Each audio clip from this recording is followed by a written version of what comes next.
Good afternoon, good afternoon, good afternoon. I hope you can hear me well. First of all, welcome if you're new to the channel.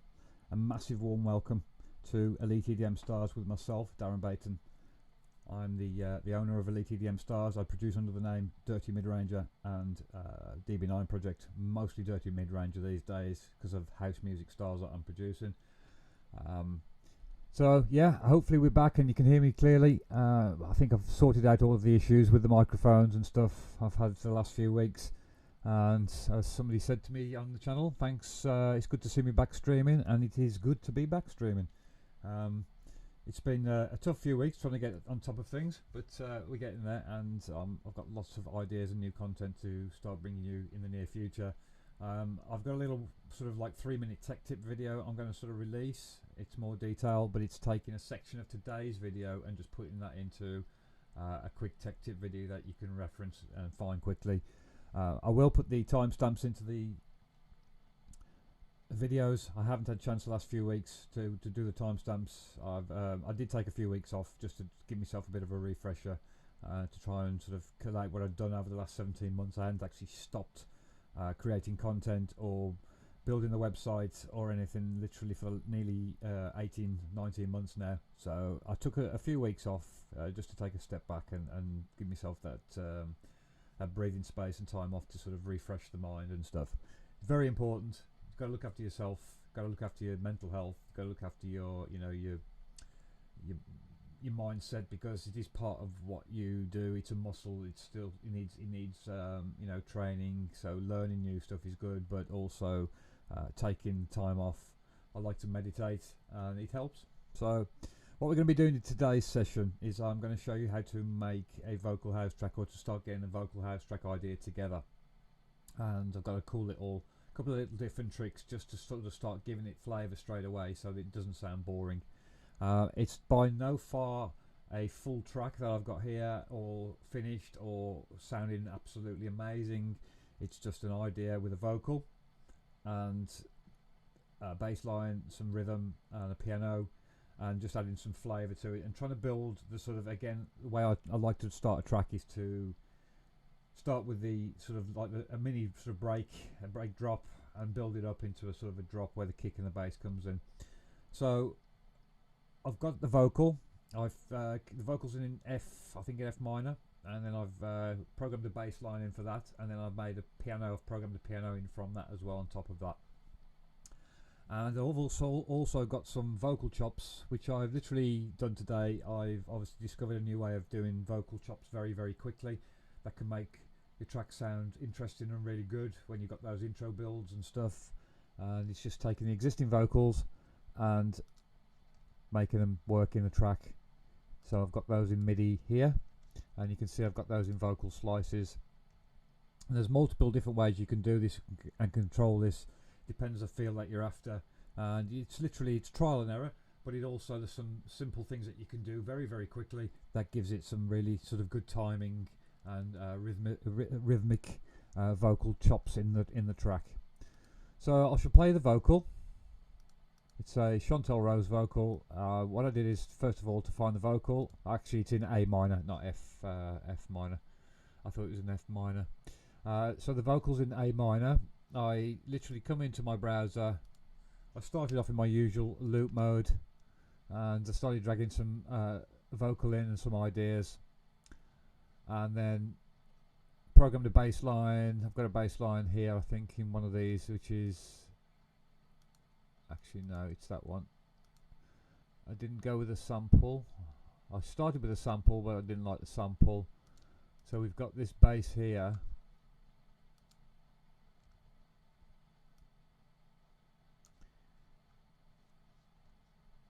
And then we've got a grand piano, which I've built the piano on top. And what I've done is I've lowered the key from here was pretty much up there, and all I've done is inverted it down into a lower note. I might add some more flavor layers here. I might add another 7th or a 13th or a 9th or a 13th in there later. Again, the piano is just a guide. It's not the piano sound I'm looking for at the moment. I may need to find another piano sample, or find a better sounding piano plugin, which I do have, but I haven't installed it again. It's the Arteria plugins, but I've got to get the licenses renewed from Arteria for those before I can actually reuse the plugins again. I haven't been in contact with the guys for a while, and the plugins have expired, I believe. They may not have. We can go and try. What have we got? Plugins. Let me see if I've got my Arteria. See if it will let me bring a piano in. It may say that it's just in demo mode, so if so, we could just freeze the track and it might work. Yeah, I've got to log in. I need to log into my Arteria and sync the Arteria thing. So it's just going to run in demo mode. So that's okay. So we can come to that later, and we may be able to just swap the piano sound over to get something a little bit better. So I'll leave that there. Turn that off. I'll play the vocal. You are so selfish. How do you sleep at night? You are so lonely. You're as cold as ice inside.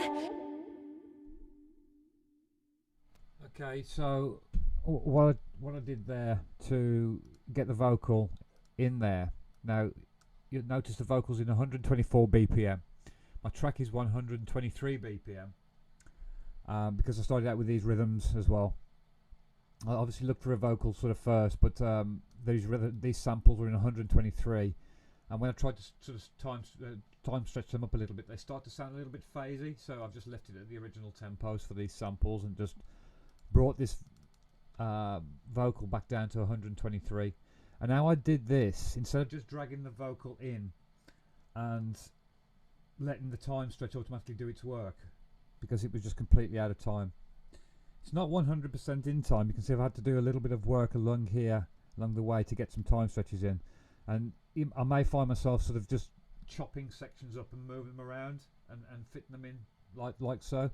It may be better sometimes to just finally go into a section, chop it out like so, and then sort of just nudge it, and you find that you can just sort of get your sections in place. But what I wanted to do, the reason I wanted to do it like this and not use the time stretch straight away, the automatic time stretch, is because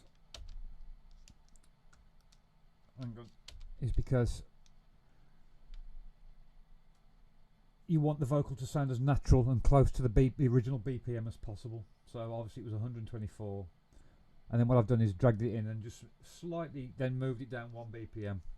And before I did that, I came into my files and folders, and I think it's files and folders. No, it's not, sorry. It's record, warp and launch. And I came into my loop, warp, short samples. I turned that off and also I think I turned auto warp long samples off as well. So I literally just turned all of this off, and I put that in as Complex Pro rather than Beats. So I brought it in as Complex Pro. So it automatically time stretches it. It doesn't try and time stretch it onto a beat, which will then auto try and warp it. So that then gives me as much of the natural vocal in time as possible, and then just by coming in and dropping it down by 1 BPM help me sync it in a lot quicker than by just going in and trying to time stretch sections. They sound unnatural. Now obviously you've got the vocal comping, and I could do vocal lanes. I could keep on doing different passes and create vocal comping. I could just duplicate this and create different lanes, obviously, and create variations like I've shown you in the past. You can create different comps and stuff, and that's another good way of doing it. That's why by trying to get the vocal as natural as possible, you can just make comp variations. So you could chop this section out and then just move that around, make another comp of that. But in this particular case, because this is the only piece of audio that we've got and it's not a recorded piece of audio, I can't have vocal comp takes. I'd have to record multiple takes of it and then get an original singer in there. So if you've got a vocalist and you've got a singer in there and you're taking multiple takes, then you can do the vocal comping like I've showed you in past tutorials. So moving on, as I say, I've got some of the vocal in time. Most of this is okay, this section, and this had to do messing around. This is not quite in time how I want it to, but I'm not focused fully on this part at the moment. My aim is to try and get just a track together. I'll worry about the logistics of that later on. And I also wanted to get a build coming on, and some vocals chops from this original vocal. Now you can sit and do it. In the past I've shown you to just sit and take takes by zooming in, listening to sections and taking a little section out like so and moving it on and making a chop. That is great. It is time consuming. You may have to find yourself putting little fades and stuff in on the audio warp markers afterwards, just to get rid of clicks and pops. The quickest and best way of doing it is to actually literally put the vocal, the audio, back into a sampler and use the slicing tools in the sampler. Fruity Loops, you can do this, and most DAWs you should be able to have a tool that does this for you. Ableton's so quick, it's unbelievable, and I'll show you some different ways of doing that in a second. We'll come back to that. So my bass line, as I said, is just this is how I started. It was with this original bass line, but then I changed the sound. I started off with this bass,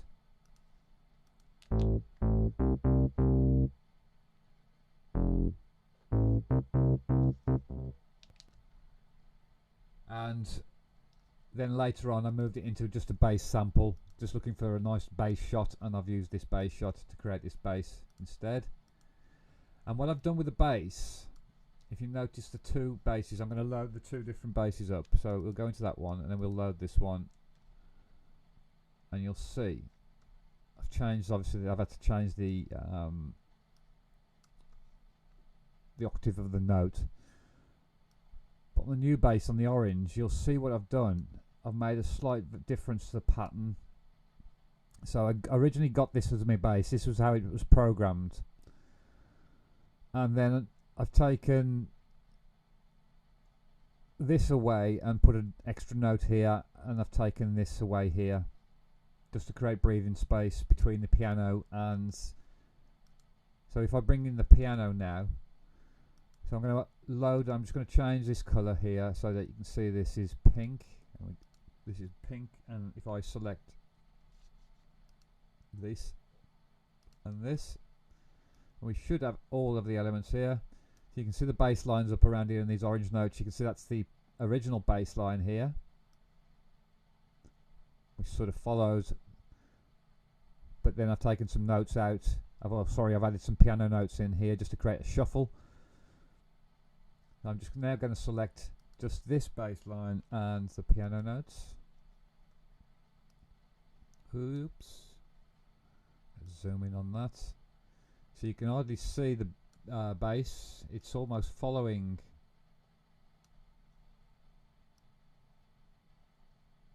You can just about see the end of the notes, but the slightly extra little bass notes knocking around you can see, and it just creates that little bit of movement between the piano and bass, so it's not everything is static. So I'll play this. I've got to do a little bit of mixing on it because it's now I've played it back with the speakers on. I've just had a listen before I started the live stream, and it doesn't sound as strong and pumping as I wanted to. So I'm just going to do a little bit of mixing, and I'll show you how I've done this and put this little vocal chops together. And then I'm also going to do this as I said, as just a simple 3-minute quick tip in a video. So it's just available on the website really, and so for subscribers and whatever you. I'm building up a selection of video quick tips for the website, so I should be making that as a simple downloadable video, but which probably won't be on YouTube. I might put it somewhere else. It might be a Patreon thing, or it might be if you subscribe to the channel to the website, you'll get like a series of video tips and come through things like that. So we're looking to try and get onto the Rally network. I've been waiting for a while to get onto the Rally network so that we can create our own cryptocurrency token, and once we've got that, we'll be able to sort of anybody who buys the token will be able to have free content or access to free tutorials from me for like an hour's tutorial if you hold a certain amount of the cryptocurrency. And I'm waiting for that. I've been waiting for a few weeks now. So obviously with crypto taking off, you know, it's a little bit slow. So I'm looking forward to, hopefully, if we do get that set up, or I've got a system I'm looking at on the XCAD system to maybe offer content. So it may be a video series of tech tips that I do on there and stuff. But for you guys, if you are looking and you are regular subscribers and watching this channel and watching the content, you're going to get this anyway now. So I hope this tip works. Let's do a little bit of mixing in the track. Also, I'm just going to break down some of the other elements I've got here. Darren, I'm going to slow down because I'm talking a little bit too fast for you guys at the moment. I am excited. It's good to be back doing some live content again. Let's just get rid of this. I've just got a simple arpeggio string and also a garage string, and these are built-in instruments from Ableton Live. I'm using the M-Tron strings, and here I've got some ARP strings, and they're just built-in instruments, and I had to add some flavour.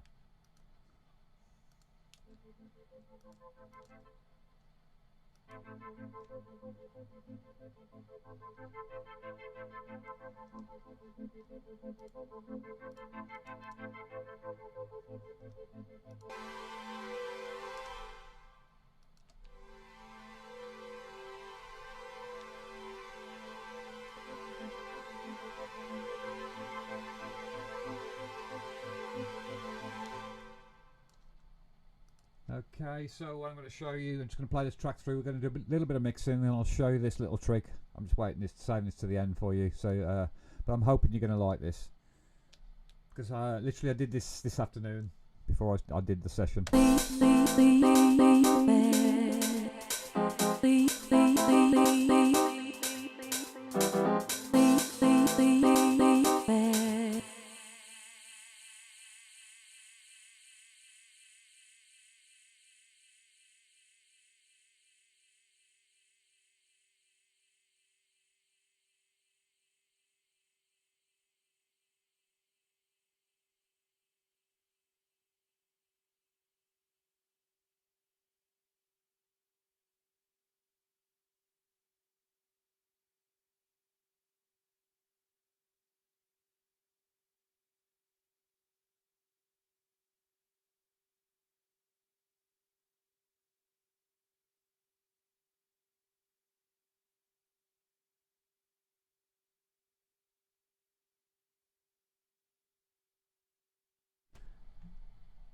Right, apologies about that, guys. As I said, I forgot to switch the screens over, so apologies you couldn't see what was going on properly. I must remember that I've got this setup down here, and when I'm switching over, I do forget that I'm on different screens, so it's I forget that I'm switched over like so, and then obviously you know, you can still see what's going on, but it's just a bit of a cock up for me. I'm not used to being back streaming again.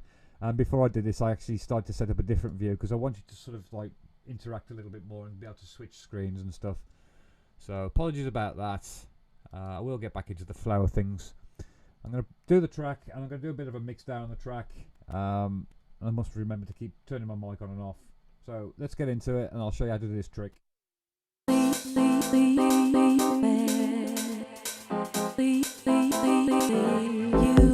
are so selfish. You are so selfish. How do you sleep?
Okay, so the way I've done these vocal chops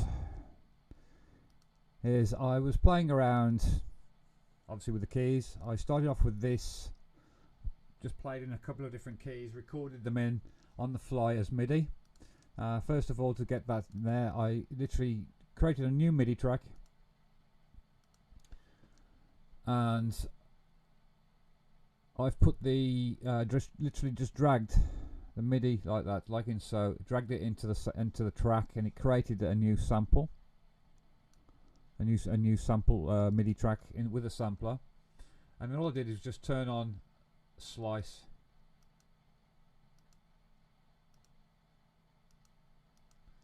and you turn on the slice mode here, and the slice mode just literally puts it into slices. Obviously you've got transients, so you've got a percentage of sensitivity, and you can see if I change that around.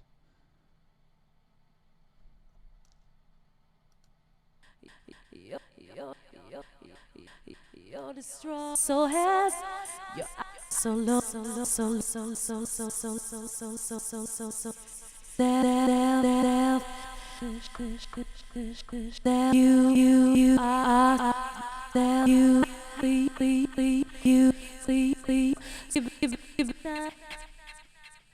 so so so so so so so so so so so so so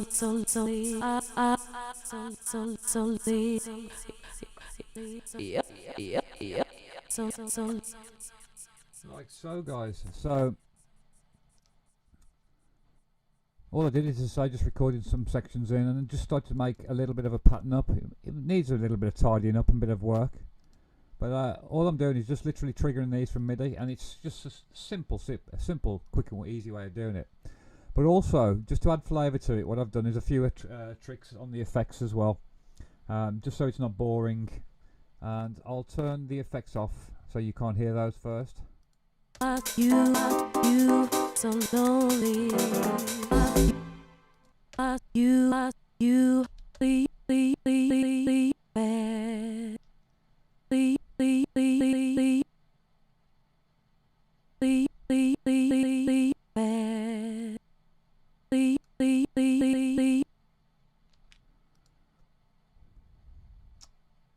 Okay, so just to bulk it up a bit, I mean obviously I can boost the vocals here, but they're quite loud as it is at the moment, so I'm happy with that. I've got some reverb on and also a vocal delay, and on the vocal delay I've actually automated it, and you can't see it at the moment, but if I go into the delay and the feedback, and then I believe if I come to the, I've got to find the, hang on, I know it's on one of these somewhere. I've got some,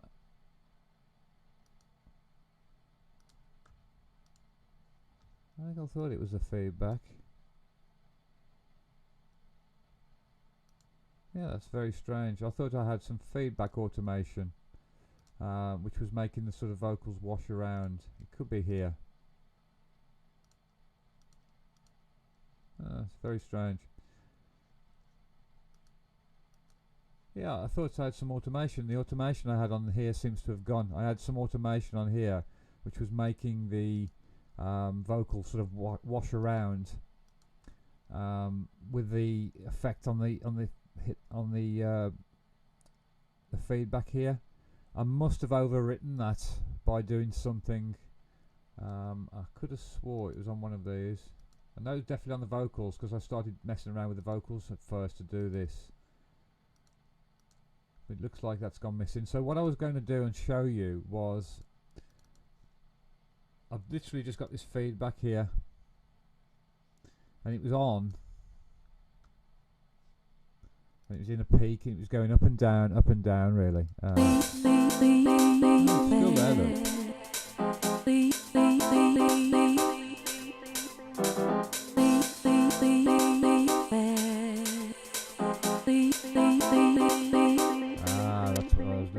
Sorry, it's the frequency, of course, because you can't see this actual frequency filter is here. It's very hard to see. Can you see that automation on the filter there? So what I've got is obviously the feedback automating. Well, not so much, but the feedback is up high, and then I've got this frequency sweeping on this delay. It's really useful to get that nice sort of low filter, high filter delay effect. So I'm just going to solo that off for you, and then I'll show you another couple of different tricks with this and what you can do with this.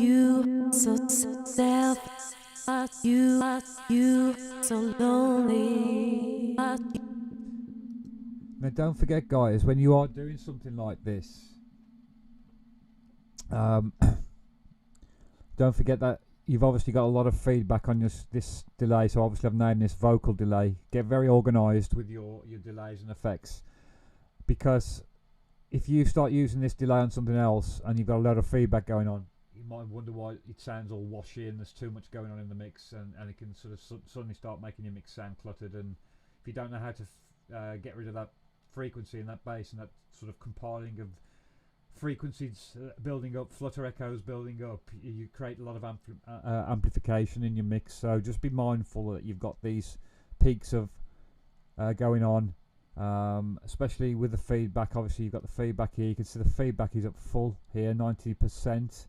So if that feedback was at full on here and you run something else through that delay, you're going to get all that feedback on that as well. So just be mindful of those things when you're doing that. If you want something similar, you want the same delay, just duplicate the channel, duplicate the delay, but just take the feedback down and just use the same sort of timings of the delays. Don't have lots of messy delays going all over the place. It makes your mix all cluttered. Okay, so simple. That was a simple, nice, easy trick for this, as I say. But you can come in, you can do by gate and trigger. So we're just going to put this onto a loop. Whoops.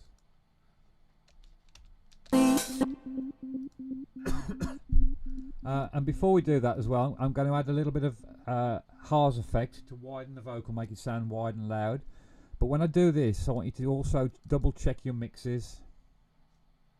So always have a mono on your master out and double check, because I've noticed that when I put the Haas effect on, there's a little bit of phasing in the vocal in the mono mix. But as long as it's still coming through very, very powerful in mono, the vocal should be okay. So let's always check this.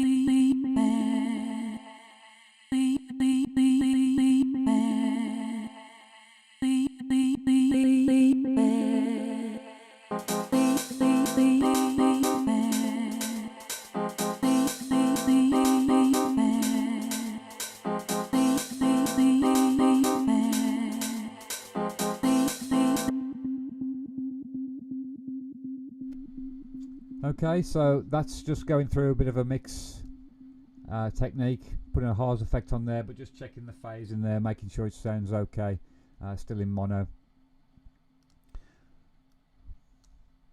Now the other thing I'm going to show you with this is obviously the different effects you can do here. So you've got your slice by transient beats, regions, or manual. You can drop in your own manual slices. I suggest always start with transients or beat. Beat will obviously do everything to a beat. So you've got to do your divisions. I find that an eighth triplet or a quarter note triplet is pretty good. There's no dotted note formation. And also your playback as well, whether it's mono, poly and a through. When it's a MIDI through, at certain parts it will actually let a full MIDI note through. So there's certain passes that will trigger, but then at certain times your MIDI note length will actually send a slightly longer length of your MIDI note through. So by doing that, just be mindful of that and what's happening. Always listen to it. But I found some really good effects. I was playing with this yesterday on a different track and got some really cool things going on. So it is a case of messing around, but I'll play you this difference now. What happens to this vocal when I do all of this? You'll see something completely different.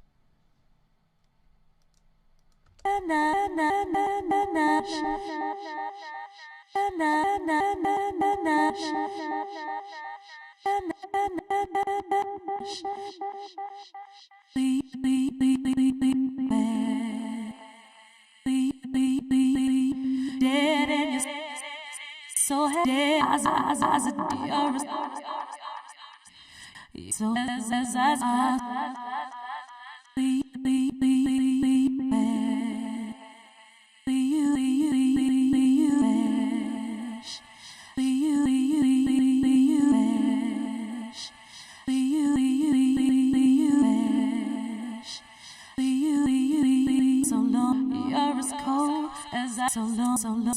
so long, sleep at night. So long, as I so lonely. How do you selfish? So selfish.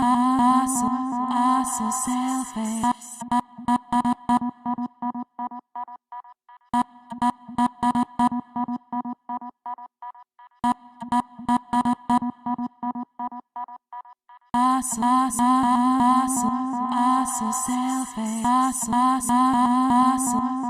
so selfish,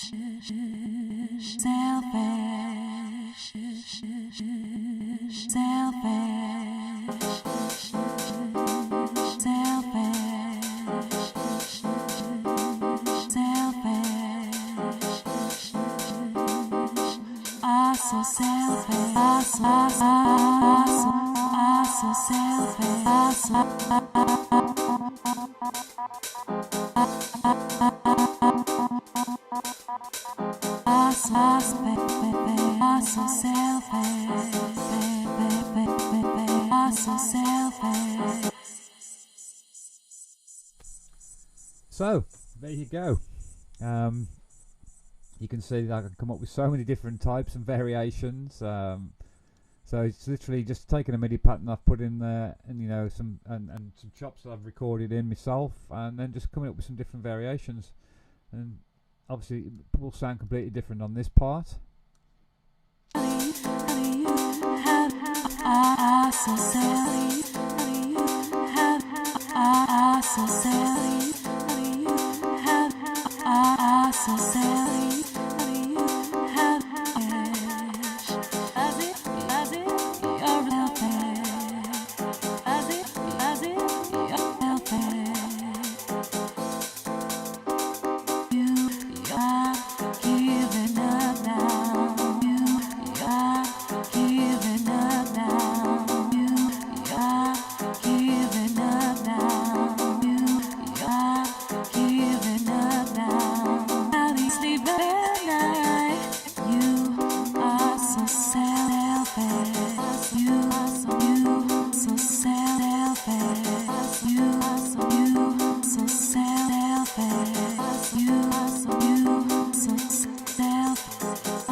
And there you go. And you can see now, I started out with the MIDI mono, but now I'm going to leave it on MIDI through, because the flow that's given is just allowing the MIDI notes to slightly flow through a little bit more.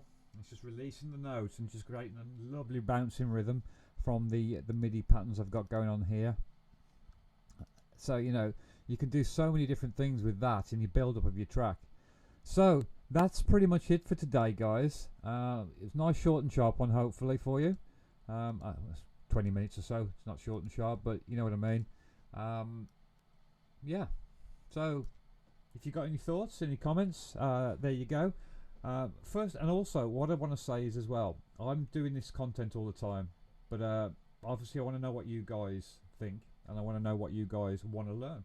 So it's all about you. It's not just about me. It's not just about the academy. It's about you guys as well. And I want you to leave your comments. I want you to come up with some things that you want to learn. Drop me a comment and let me know what you specifically want to learn, and I will do my best to try and find out and present it for you, and give you some ideas to move forward with. So yeah, hope you've enjoyed that. Big thumbs up. I'm going to go off and have my dinner, sit by the fire and chill and trade some cryptocurrency.